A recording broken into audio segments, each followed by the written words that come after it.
तो नमस्कार दोस्तों, स्वागत है आप लोगों का इंडियन इंग्लिश में। मेरा नाम है अभिषेक पांडे। दोस्तों, अगर आप हमारे चैनल के लिए नए हैं तो हमारे चैनल को जरूर सब्सक्राइब करें। हमने अभी तक ऐसी बहुत सी वीडियोस बनाई हैं जो आपको स्पोकन इंग्लिश में बहुत काम आने वाले हैं। दोस्त, आज का जो टॉपिक है दोस्त वो है हमारा ऑल्दो या दो।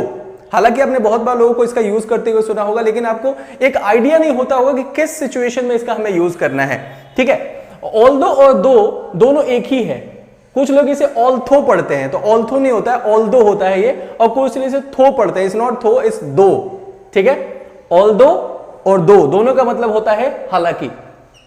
और इसका जो सिचुएशन होता है वो कंट्रास्टिंग आइडियाज के लिए यूज होता है। कंट्रास्टिंग का मतलब ये होता है कि एक जो इसका सेंटेंस होता है, पहला पार्ट वो कुछ अलग बात कर रहा होता है और दूसरा बिल्कुल उसके ऑपोजिट होता है, इसीलिए इसे कॉन्ट्रास्ट कहा जाता है इसके अंदर। ठीक है, इसमें जो सेंटेंस है आप देख सकते हो, हालांकि वो गोरी है पर सुंदर नहीं है। देखो, पहली बात तो हमने उसे गोरी बोल दिया और दूसरा बोला कि सुंदर ही नहीं है। ठीक है, तो देख रहे हो, पहला स्टेटमेंट कुछ और कह रहा है, दूसरा स्टेटमेंट उसके बिल्कुल ऑपोजिट है।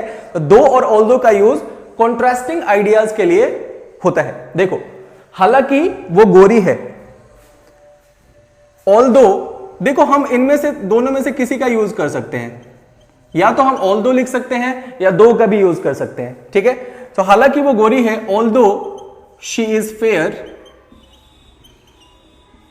ऑल्दो शी इज फेयर, पर सुंदर नहीं है, but she is not beautiful. हालांकि वो गोरी है पर सुंदर नहीं है, although she is fair but she is not beautiful. ठीक है, ये आप बोल सकते हो अपनी डेली लाइफ में। मान लो कि एक लड़की है जो आप उससे शादी करना चाहते हो, पेरेंट्स चाहते हैं कि आप उसे शादी कर लो, तो आप कहते हो कि देखो मम्मी पापा, ये बहुत गोरी तो है पर सुंदर नहीं है। ठीक है, although she is fair but she is not beautiful. Now next, हालांकि तुम जिम जाते हो पर फिट नहीं हो। ऐसे बहुत से लोगों को आपने देखा होगा जो जिम जाते हैं पर फिट नहीं होते हैं। आप देख लो, यहां भी कॉन्ट्रैक्शन है कि भाई जो बंदा जिम जाता है ऑब्वियस बात है कि वो फिट होगा। पहला सेंटेंस तो ये कहता है कि आप जिम जाते हो और दूसरा कहता है कि आप फिट नहीं हो। ठीक है, तो हालांकि तुम जिम जाते हो, यहां मैं दो से बनाता हूं, though you go to gym, though you go to gym, पर फिट नहीं हो, but you are not fit. Though you go to gym but you are not fit. Gym जाते हो आप लेकिन फिट नहीं हो। ठीक है, अगला, हालांकि मैं बिजी हूं पर तेरी मदद करूंगा। देखो, पहला सेंटेंस देख रहे हो, हालांकि मैं बिजी हूं, भाई मेरे पास समय नहीं है लेकिन मैं तेरी मदद करूंगा। कॉन्ट्रास्ट हो गया दोनों में। देखो, हालांकि मैं बिजी हूं, ऑल्दो आई एम बिजी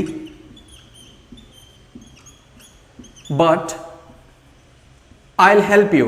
कुछ लोग इसे आई विल बोलते हैं, कुछ आई विल बोलते हैं। ठीक है, आई विल हेल्प यू। हालांकि मैं बिजी हूं पर तेरी मदद करूंगा, although I am busy but I will help you. तो ऐसे ही सेंटेंसेस बनते हैं दोस्त, ऑल्दो या दो के अंदर। आप ऐसे बहुत से सेंटेंस लिख सकते हैं, 10-12 सेंटेंसेस जो ऐसे ही हो, और आप उन्हें बना भी सकते हैं। अगर आप चाहते हैं कि ऐसे ऑल्दो या दो का प्रयोग आप पढ़ें तो आप हमारे वेबसाइट पर जा सकते हैं www.indianenglish.in। वहां पे सर्च बार होगा, वहां पे आप ढूंढोगे ऑल्दो या दो, अगर आप टाइप करोगे तो आपको ये पर्टिकुलर आर्टिकल मिल जाएगा।